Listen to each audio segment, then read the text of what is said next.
Do you ever wonder why you have lower back pain? Well, today we're gonna go over 3 root causes of why you might be experiencing back pain and how we can possibly help you.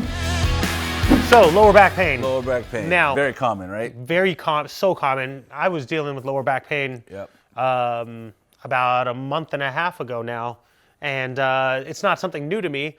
One of the reasons why I became a chiropractor was because I injured myself and I was on the floor. I had back spasms. I played, my understanding of it was I played football for so long and it was the sport that messed me up, right? I played 8 years of football and all of a sudden I'm feeling myself, like I finished playing and then all of a sudden I'm down on the ground, down for the count. And then my doctors were always telling me the reason why. You're getting old. You're getting old. Number two, it's because you've played so many sports and I've got to stop lifting. I'm weightlifting too heavy and I'm just going to mess up my back even further. But we found out that that's not really the reason. I went back to chiropractic school. I went into learning about my back and trying to fix myself. And it wasn't in chiropractic school. It wasn't in trying to keep myself from back injuries. It was actually learning more about what are the main root causes of lower back injury. And we're going to go over those today. Yeah. But, understanding that people want somebody else to do that work for you, and they want you to do a chiropractic adjustment. They want you to do massages. They want you to do stretches. And it really wasn't that cured me. What really helped me was learning about how I can fix myself and how I can actually retrain my movement. And yes, that's what we do here at Shift is we work on educating our patients. We work on educating our clients and making sure that they can fix themselves when they have lower back pain. And adjustments help out, massages help out, soft tissue, but there's a time and a place for all of that. Sure. And with the exercises, it really comes down to you guys. It really comes down to the viewers that are taking initiative in making sure that you guys are getting better and making sure that you guys are exercising the right way. All right, so let's go with number 1. Lack of use. Lack of use or underuse, right? Underuse. An underuse syndrome now is what we call it, because you've probably heard of overuse, which we'll get to in a second too, but underuse, right? Underutilization of an area or underutilization of the core or strengthening exercises, all right? So what do we mean by underuse? So underuse, whether you're disengaging some of the muscles or you don't want to use those areas. And the thing about the body is the lack of movement and function. You will end up getting weaker and actually create a dysfunction for yourself if you're not using your body parts, right? You don't use it, you lose it. Right, use it or lose it. That's my exercise phys instructor first told me. He goes, use it or lose it.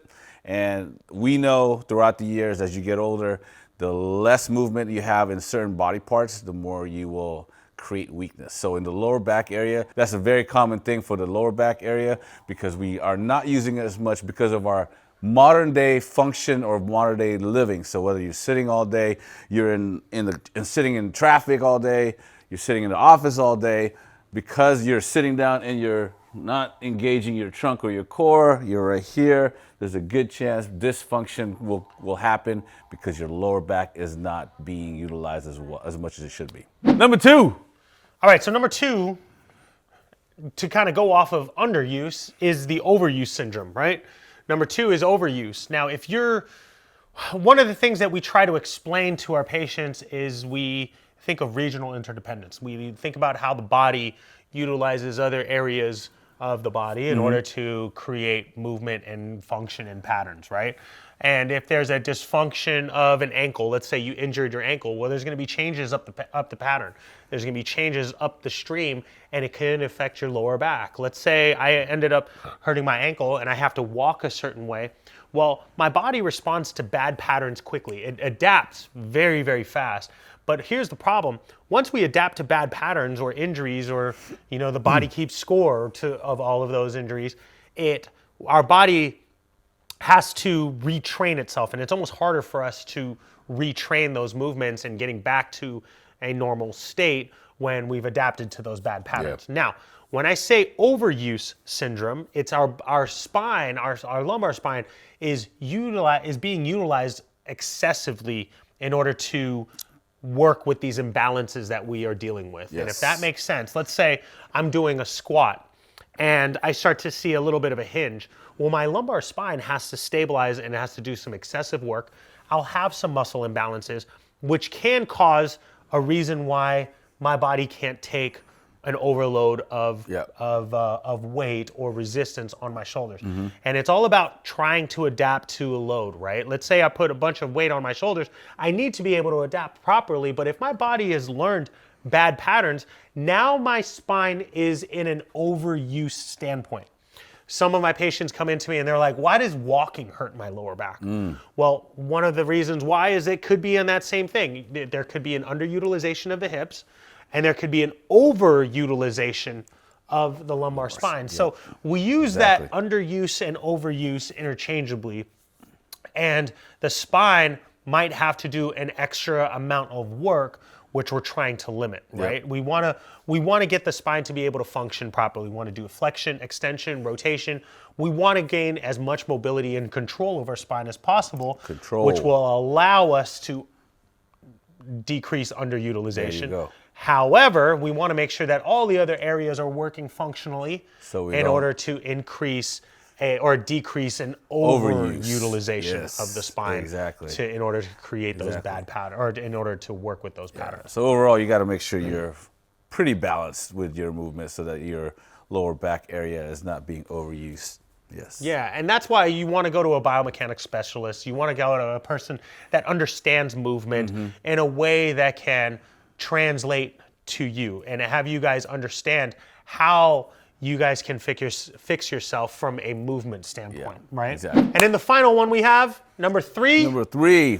Fear. Fear. And number three is fear, right? What does that mean? Fear of movement. I wanted to touch upon this topic specifically because of how much crap we see on social media. And really, there's just so much philosophy, so many different conflicting philosophies out there and there's a lot of fear of movement, right? Don't do this because of this. You're gonna hurt yourself. Don't do that. Hurt yourself. Don't pick it up this way. You're gonna hurt yourself. Exactly. You've got to protect yourself. You got to squat. You got to use your legs. You got to use your hips. There's so much out there, and what we're trying to undo a lot of the time is trying to keep people from fearing movement, right? And some people can also develop that fear factor on their own without even looking on anything from social media, right? Because they think, I'm going to hurt myself, so I'm not going to do it. Exactly. Or their doctor told them, don't move, don't weightlift. My doctor told me I shouldn't be weightlifting. And here I am, 25 years later, still weightlifting and still increasing the weight that I can squat or front squat or deadlift or so on and so forth, right? People tell you guys, don't deadlift, right? People, you hear that all the time. And I think deadlifting is a great exercise. It's just how you deadlift. Maybe it's your mechanics and maybe something's off causing an overutilization or there's an underutilization. Exactly. And so we want to train that. But I was going to say the fear factor is a big thing. The mental piece is a big thing because most of the patients and clients that we'll see we've seen them throughout the years, there's always a limitation. Oh, can't do that. Why? Because I'm going to hurt my back.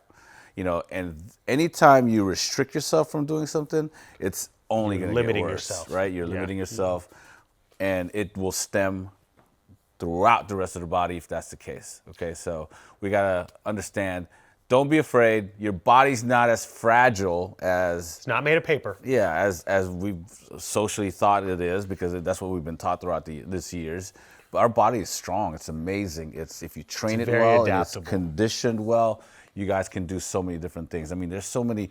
I just saw a 72-year-old lady doing some crazy weightlifting exercises, and I'm like, and you goals, can too. Baby, goals. You can too. Yes, exactly. So and when it comes to pain, there's so many different aspects that come along with pain, right? And then we're talking about 3. There could be a psychosocial factor to it. There could be a dietary component to it. Sure, yeah. There could be an inflammatory or an autoimmune disease that's involved with it. There could be diabetes that's involved with it. Yep. There's so many aspects to it. We're touching upon 3 right now, where I typically talk about a pie chart, right? And I say, if you're dealing with back pain, you have to tie everything in your life to that pie chart, and some parts are smaller than others, in which you probably have injured yourself, right? Yeah. There might have been your bed, or the crazy sleep patterns that you're sleeping with. There's so many different aspects to it. Today we're touching upon underutilization, overutilization, And just fear. and fear. Yeah.